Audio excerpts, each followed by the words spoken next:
Episode के starting में हम देखते हैं कि गुजियांग जाओ के कैबिन में होता है, जहां वो दोनों एक ही बात सोच रहे होते हैं कि कौन पहले बात करेगा। और तभी जाओ उसे पूछ लेती है कि क्या वो अब भी गुस्सा है। तो गुजियांग उसे कहता है कि वो और मिस्टर शिव दोनों इमोशनलेस रोबोट्स की तरह हैं और इसीलिए मिस्टर शिव और गुजियांग में से किसी एक को उसे चुनना ही होगा। पर जब इसका जवाब जाओ देने ही वाली होती है कि वहाँ एक उनका एम्प्लॉय आ जाता है और जाओ वहाँ से बिना जवाब दिए ही चली जाती है। जिसके बाद हम देखते हैं कि जब गुजियांग अपने घर पर होता है तो वहाँ उसकी मॉम उसे अपने साथ एक बिजनेस ट्रिप पर लेकर जाने के लिए आती है ताकि वो अपनी कंपनी से रिलेटेड और भी अच्छा एक्सपीरियंस ले सके। और ये खबर वो जाओ तक भी पहुँचा देती है, जहाँ पर जाओ अपने कैबिन में बैठकर उसे याद कर रही होती है। और तभी वहाँ जेंग उसके लिए कॉफ़ी लेकर आती है, जिसे एक बार के लिए जाओ को लगता है कि शायद गुजियांग वापस आ गया है। पर जब वो जेंग को देखती है तो वो थोड़ी अपसेट हो जाती है और ये चीज़ जेंग भी समझ जाती है कि गुजियांग के चले जाने की वजह से ही जाओ अपसेट लग रही है। वहीं दूसरी तरफ हम देखते हैं कि गुजियांग एक गिफ्ट शॉप पर होता है, जहां वो अपनी मॉम के बिजनेस क्लाइंट के लिए कोई गिफ्ट लेने आया था। पर वहां भी वो जाओ के बारे में ही सोच रहा होता है कि उसे अब जाओ से माफ़ी मांगनी चाहिए, जिसकी वजह से वो उसके लिए भी एक गिफ्ट ले लेता है ताकि उसे देखकर वो जाओ को सॉरी कह सके। पर इसके बाद जब वो अपनी मॉम के साथ उस क्लाइंट से मिलने चाहता है तो वो गलती से जाओ का गिफ्ट उन्हें दे देता है, जिस वजह से उसकी मॉम भी थोड़ी एम्बैरेस हो जाती है और बाहर आते वक्त उसे समझाती है कि उसने उसे जाओ का असिस्टेंट इसीलिए बनाया था ताकि वो उससे कुछ सीख सके। पर गुजियांग ने तो उसको डेट करना चालू कर दिया, जो र्यूमर्स हर जगह फैले हुए हैं, जहां वो उसे ये भी कहती है कि उसे ये भी समझना चाहिए कि इन र्यूमर्स की वजह से मिस जाओ को कितनी प्रॉब्लम आ रही होगी। इसके बाद हम देखते हैं कि जाओ और उसकी बाकी की टीम एक ब्रेकअप म्यूज़ियम बनवाते हैं, जहां जाओ सबको एक एक टास्क देती है। पर जैसे ही वहां गुजियांग आता है तो वो उसे अवॉइड करना चालू कर देती है, जिस वजह से गुजियांग को भी बुरा लगता है और वो भी ऐसा ही करता है। पर इस बात से सबसे ज़्यादा खुश यनरान होती है, जो ये सब कुछ नोटिस कर रही होती है और सारे अपडेट्स मिस्टर शिव को भेज रही होती है। जहां हम ये भी देख पाते हैं कि उस एग्जीबिशन में जाओ ने गुजियांग का दिया हुआ कैक्टस भी रख दिया होता है और जिंगजेंग के पूछने पर उसे बताती है कि ये कैक्टस उसे इरिटेट करता है और बार बार गुजियांग के बारे में सोचने के लिए फोर्स करता है और इसीलिए उसने वहाँ रख दिया, जिसे देखकर गुजियांग को भी थोड़ा बुरा लगता है। जिसके बाद हम देखते हैं कि वहाँ यनरान सबके सामने गुजियांग को एक प्रेजेंट के साथ प्रपोज कर देती है, जिससे सब उसकी तरफ अट्रैक्ट हो जाते हैं और गुजियांग और यनरान को साथ रहने के लिए चीयर करने लगते हैं। और तभी उनकी आवाज़ें सुनकर जाओ और जिंगजेंग आ जाते हैं, जहां जाओ एम्प्लॉयज़ को डिस्ट्रैक्ट करने के लिए यनरान को डांटती है। पर तभी गुजियांग यनरान का हाथ पकड़कर वहां से चला जाता है और ऐसा शो करता है जैसे उसे यनरान का प्रपोजल एक्सेप्ट कर लिया हो, जिसे देखकर जिंगजेंग समझ जाती है कि गुजियांग जाओ से बहुत ही गुस्सा है और इसीलिए वो जाओ को समझाती है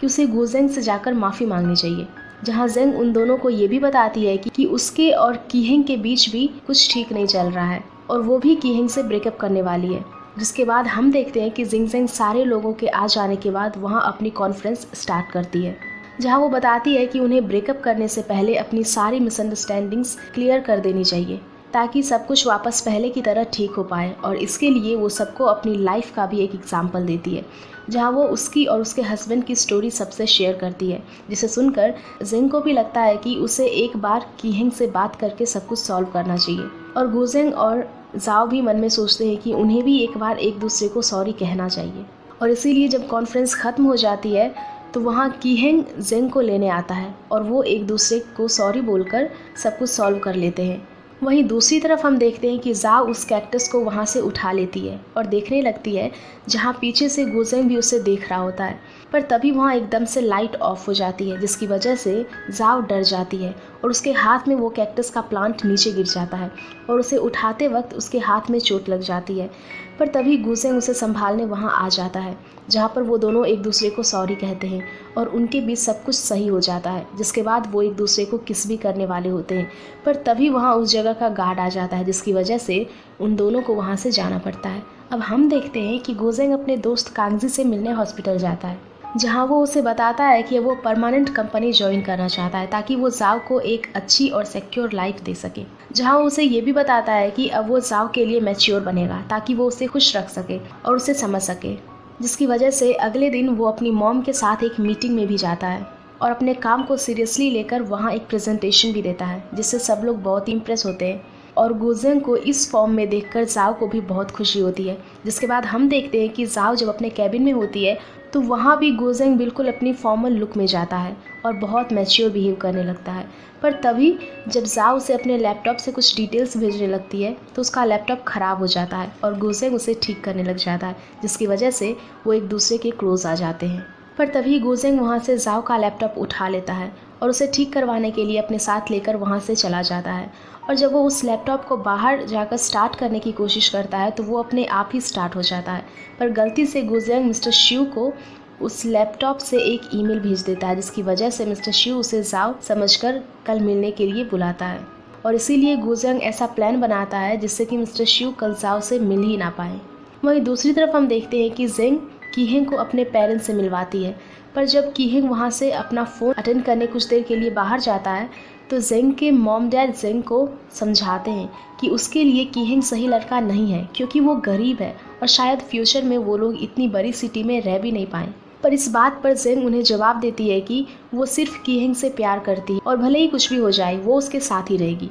जिसके बाद हम देखते हैं कि जाओ की कंपनी एक लव मार्केट अरेंज करती है जहाँ बहुत सारे लोग आते हैं और वहाँ वो लोग एक म्यूज़िक परफॉर्मेंस भी करने वाले होते हैं। पर उन्हें पता चलता है कि जो सिंगर असल में आने वाला था वो उस वक्त नहीं आ पाया, जिसकी वजह से वो लोग थोड़े टेंशन में आ जाते हैं कि अब वो लोग क्या करेंगे। पर तभी वहाँ गुजेंग स्टेज पर आता है और ख़ुद एक परफॉर्मेंस देकर सबको सरप्राइज़ कर देता है, जो कि बहुत अच्छी होती है, जहाँ पर उसे गाना गाते हुए ये भी फील होता है कि जैसे कि वहाँ वो और जाओ ही दोनों अकेले हैं, जिसके साथ उसे जाओ के साथ बिताए हुए सारे अच्छे अच्छे मोमेंट्स भी याद आते हैं। इसके बाद हम देखते हैं कि गुजेंग की परफॉर्मेंस के बाद वहाँ मिस्टर शिव भी आ जाते हैं और वहाँ वो जाओ से बात करने की कोशिश करते हैं। पर तभी वहाँ गुजेंग आकर जाओ को अपने साथ लेकर चला जाता है, जहाँ पर यनरान मिस्टर शिव को अपने साथ चलने के लिए कहती है और वो उनके हाथ में एक कपल बैंड भी बांध देती है। वहीं दूसरी तरफ हम देखते हैं कि उस मार्केट में दो लड़कियों में किसी वजह से लड़ाई हो जाती है और जब गुजेंग उन्हें अलग करने जाता है तो वो भी उनके बीच आ जाता है, जिसकी वजह से यनरान को गुस्सा आता है और वो गुजेंग को बचाने जाती है। पर तभी उसे वहाँ लड़ाई के बीच एक धक्का लगता है और वो साइड में जाकर गिर जाती है, जिस वजह से उसके सिर में चोट भी लग जाती है। पर तभी वहाँ मिस्टर शिव आ जाते हैं, जो कि यनरान को अपनी पीठ पर उठाकर वहाँ से बाहर लेकर जाते हैं। जिसके बाद हम देखते हैं कि उस लव मार्केट में ही जेंग से मिलने एक लड़का आता है, जिसे जेंग के मॉम डैड ने ही भेजा था ताकि जेंग उस लड़के के साथ शादी कर सके और अपना फ्यूचर बेटर बना सके। पर जेंग उसे सब कुछ सच सच बता देती है कि वो किसी और से प्यार करती है और वो उस इंसान के साथ हमेशा रहेगी, भले वो गरीब ही क्यों ना हो। और ये सब वहाँ पर कीहेंग भी सुन रहा होता है, जिस वजह से जब जेंग वहाँ से उठकर जाती है तो कीहेंग भी उसके पीछे जाता है और उसे गोद में उठाकर कहता है कि वो उसे दुनिया की सारी बेस्ट चीज़ें देगा, जिसे सुनकर जेंग भी बहुत खुश हो जाती है। इसके बाद हम देखते हैं कि मिस्टर शिव यनरान को डॉक्टर के पास लेकर जाता है, जहाँ उसके फर्स्ट एड के बाद यनरान मिस्टर शिव को थैंक्स बोलती है और कहती है कि जब भी हर्ट हुई तब मिस्टर शिव ने उसे बचाया है। पर गुजेंग उसकी बिल्कुल भी फिक्र नहीं करता। इसके बाद हम देखते हैं कि गुजेंग जाओ से अकेले में मिलने जाता है। वो जाओ को बताता है कि उसकी मॉम ने सबके सामने उसकी आइडेंटिटी इसीलिए रिलीज़ करी क्योंकि उसने अपनी मॉम से प्रॉमिस किया था अब वो रेसिंग को साइड में रखकर पहले अपनी कंपनी संभालेगा। जहां वो ये भी कहता है कि ये सब कुछ उसने जाओ के लिए किया है ताकि वो जाओ के साथ रह सके और उसे प्रूव कर सके कि वो भी हार्डवर्क कर सकता है, जिसे सुनकर जाओ को थोड़ा बुरा फील होता है और वो गुजेंग को कहती है कि उसने अपने ड्रीम को ऐसे क्विट नहीं करना चाहिए। पर तभी वहाँ मिस्टर शिव आ जाते हैं, जो कि जाओ से कल रात वाले ईमेल के लिए पूछने लगते हैं, जो कि असल में गुजेंग ने उसे भेजा था जाओ का लैपटॉप ठीक करते वक्त। और इस वजह से मिस्टर शिव जाओ से अकेले में बात करने के लिए भी जाते हैं, जहाँ वो जाओ को उसका आंसर पूछते हैं कि उसने मिस्टर शिव का प्रपोजल एक्सेप्ट किया या फिर रिजेक्ट। तो जाओ ने सॉरी बोलती है, जिससे कि मिस्टर शिव समझ जाते हैं कि जाओ ने उसे रिजेक्ट कर दिया और इसीलिए वो जाओ को बोलते हैं कि वो इसके बाद भी अच्छे दोस्त रहेंगे, जिसके बाद वो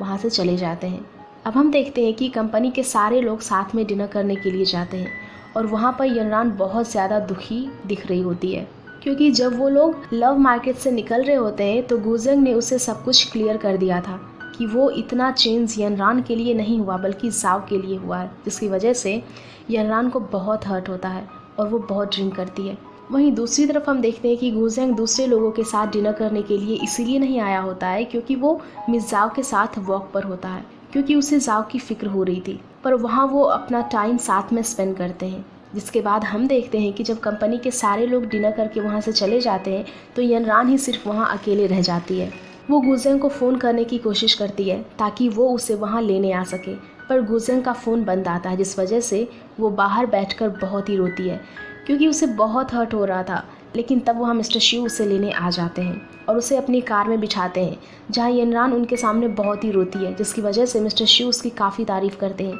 कि वो बहुत क्यूट है और उसे कोई भी रिजेक्ट नहीं कर सकता। और इस वजह से मिस्टर शिव के पास आ जाती है और गलती से उन पर उल्टी कर देती है। अब हमें यहाँ एक और लेडी दिखाई जाती है जो कि अपने फ़ोन में जाओ के बारे में न्यूज़ और ब्लॉग्स पढ़ रही होती है, जहाँ हमें पता चलता है कि वो असल में लिंक टेक्नोलॉजी कंपनी की ही जनरल मैनेजर है, जिसका नाम था सोंग जियो। और उसकी बातों से हम ये भी जान पाते हैं कि वो असल में जाओ को ज़्यादा पसंद नहीं करती, क्योंकि जाओ ने कंपनी में उसकी पोजीशन ले ली थी और अब वो जाओ से बदला लेना चाहती थी। जिसके अगले दिन हम देखते हैं कि जिंगजेंग जब अपने घर होती है तो उसे वहाँ अपने लैपटॉप पर आ रही न्यूज़ से पता चलता है कि उसका सच सबके सामने आ चुका है, जो कि उसका डिवोर्स था। और इस वजह से उसे बहुत गुस्सा आता है और उसे लगता है कि ये काम विंसेंट का है। पर जब वो उसे फ़ोन लगाती है तो विंसेंट इस बात के लिए बिल्कुल इनकार कर देता है और इसीलिए अब जिंगजेंग हस्बैंड से मिलने जाती है। वहीं दूसरी तरफ हम देखते हैं कि जिंगजेंग के सच की वजह से कंपनी की सिचुएशन बिगड़ने लग जाती है,